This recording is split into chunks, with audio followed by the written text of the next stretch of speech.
Okay, so let's talk about annuities. They can be a fantastic tool for retirement, but the big question is always, how does the IRS tax them? It might seem really complex, but I promise you, we're going to break it all down into simple, easy to understand pieces.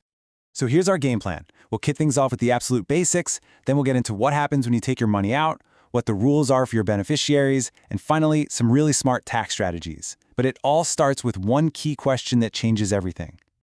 You know, when it comes to annuity taxes, the whole conversation really boils down to one single starting point.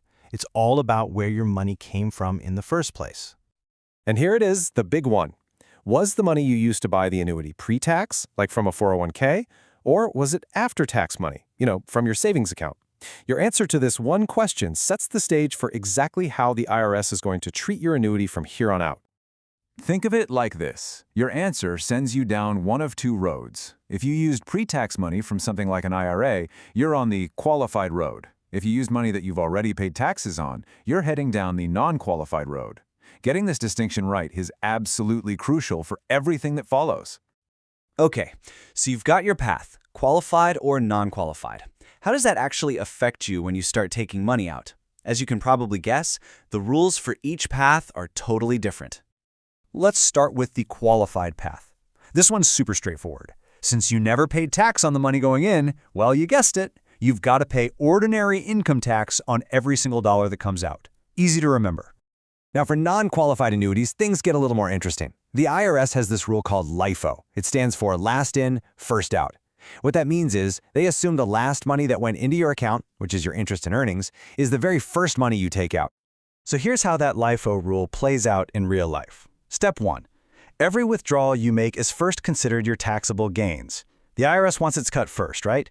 Then, once all of that growth has been paid out, you move on to step 2. Now you start getting your original investment, your principal, back. And that part comes to you completely tax-free. Okay, now here's a number you absolutely need to circle in your mind. 10%. And it's tied to the age 59 and a half. If you withdraw any of your gains before you hit that age, watch out. The IRS can slap you with a 10% penalty on top of the regular income tax you already owe.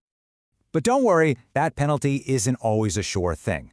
The IRS knows that life happens, so they've carved out some really important exceptions for major life events, like becoming permanently disabled, the death of the owner, or if you need the money for specific long-term care expenses. All right, let's switch gears a bit. What happens to the tax situation when an annuity gets passed on to a loved one? The rules here are super specific, and it really matters who that beneficiary is. And it all comes down to one question. Is the person inheriting it your spouse? A spouse gets a huge advantage. They can basically step into your shoes, take over the contract, and keep that tax deferral going. But for anyone else, say your kids, it's a different story. They typically have to take all the money out and pay taxes on the growth within 10 years. And this is a huge point, one you really need to understand. Unlike a house or a stock portfolio, annuities do not get what's called a step-up in basis when you pass away. In plain English, that means the tax bill on all those years of growth doesn't just disappear. Your beneficiary is on the hook to pay it. Okay, so now that we know the rules of the game, how can we make them work for us? Because when you understand this stuff, you can use annuities in some really strategic ways to manage your overall tax picture. And there are some seriously powerful ways to do this. For instance, holding an annuity inside a Roth IRA can make both the growth and your withdrawals completely tax-free. If you're self-employed, you can use retirement plans like a SEP or simple IRA to make tax-deductible contributions. And some annuities are specifically designed for long-term care, providing tax-free payouts when you need them most.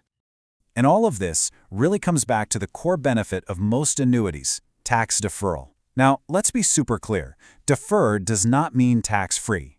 It just means you pay the taxes later.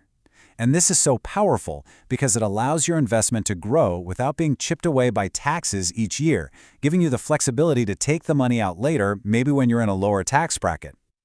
So who does this really benefit? Well, this table lays it out pretty clearly. High earners who want to put off paying taxes and business owners funding retirement plans are great candidates. On the flip side, if you're already in a very low tax bracket or you think you'll need to get to that money soon, an annuity might not be the best tool for you. Navigating these rules to find the right path for your situation, it can feel like a lot. The best choice always depends on your unique financial goals. That's why getting some guidance from an expert can be invaluable. If you'd like to explore these options further, our team at the Annuity Experts specializes in helping people compare annuities to find the right fit. And our service is always free with no obligation. So if you have questions or just want to see how these strategies could work for you, feel free to give us a call or visit our website. We really hope this helped clarify how the IRS treats annuities.